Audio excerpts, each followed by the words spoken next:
So when you think about your transition from being at the school to now, what are you seeing today that maybe is still the same of what you experienced being at this school, or just some of those challenges that we're still seeing now relevant?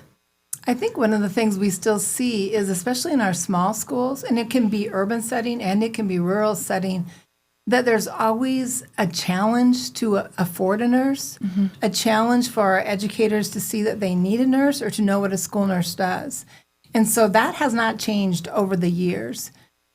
What has changed is our children come to school with more and more chronic conditions. And so you might be in a small school in Montana that has 100 kids that rarely do you need a nurse. But when you need a nurse, you need one now because it takes 30 minutes to an hour for the ambulance to get to you. So yes, things have changed, but there still is a gap. Yeah. So what does that kind of look like when there is a situation like that and there is not a school nurse at the facility at that time? What does that process kind of look like right now for them?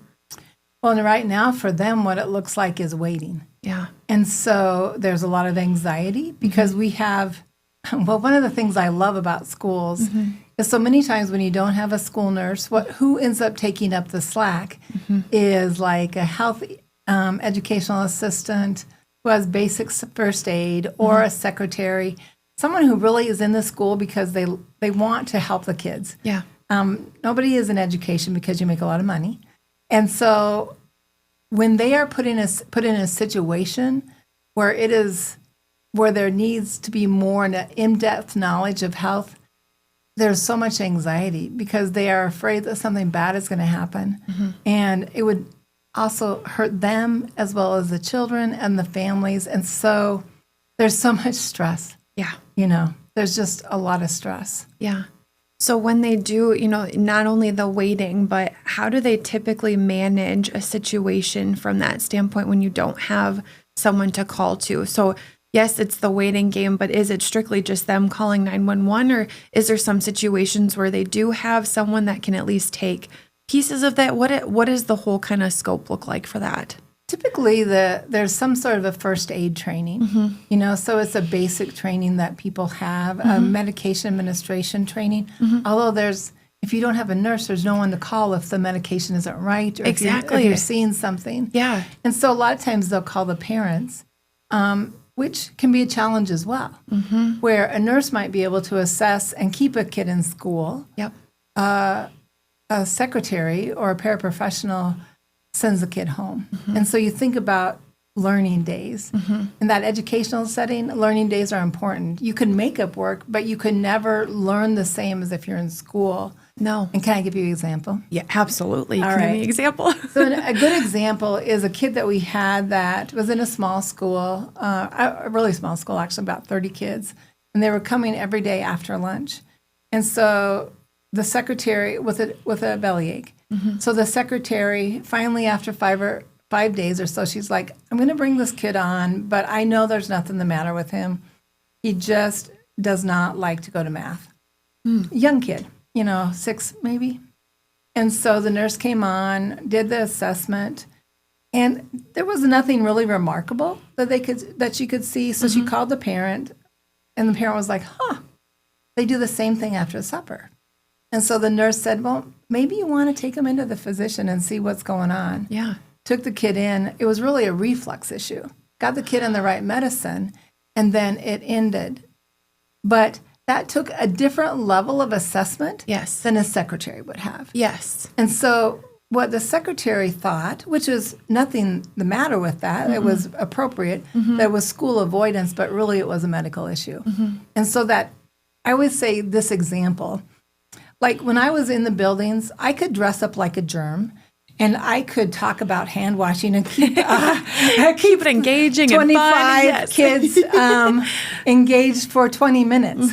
But after that, that's my skill set. Yes. Because I'm not an educator. Yep. It's the same way when you think about the medical side of it. Our secretaries and our health aides can do a small amount, but they can't do that in depth that really keeps kids in school and keeps them safe. Yeah. Wow, that's amazing. It's a great story. And it just, we can get this in a little bit too, but you think from the parent perspective as well. And you talk about keeping the child in this school, but also thinking of how many times I have to leave to go pick up my child from daycare.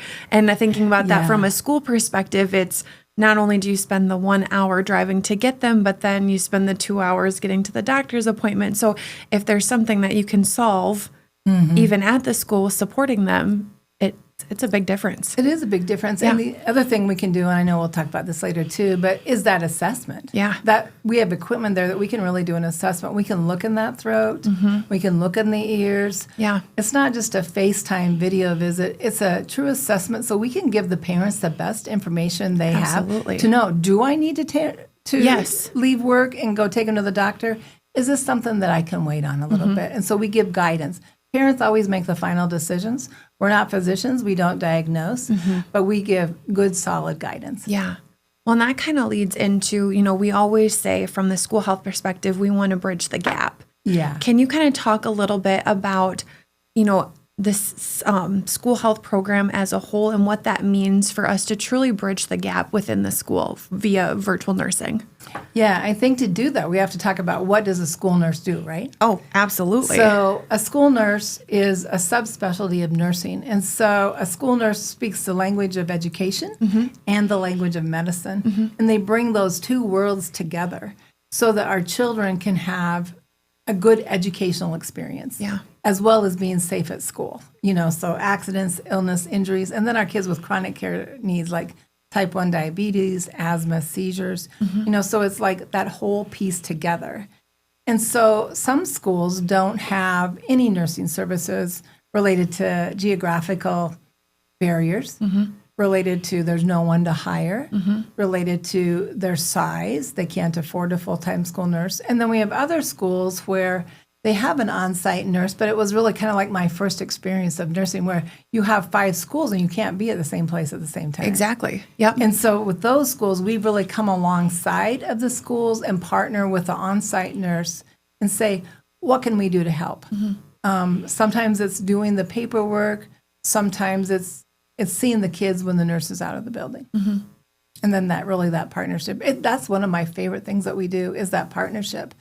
Because school nursing is also, when you become a school nurse, a lot of times you're used to being in a very supported medical setting. You're used to being in a hospital, in a clinic, and you come to the school and you're like a medical island in a school of educators. And many times those educators are friendly to you. They just don't understand what you do. Yeah. Once in a while we'll have some educators that are more like sharks, but that's not usual. That is not usual. Yes. But you are the only person in your building that does health. And so who supports you? Who comes alongside of you to help support you when you have to make decisions and you're not sure? But with us, there's a push of a button and you have a colleague there in the virtual room to support you. Can you take a look at this rash? What should I do with this? I had even a call today where one of the nurses said, hey, you want to look at all these bites? I'm not sure what they are. So I joined the visit and I looked at the bites too. And so we came up with a plan, called the parent, took care of what was happening. Yeah. Oh, that's wonderful.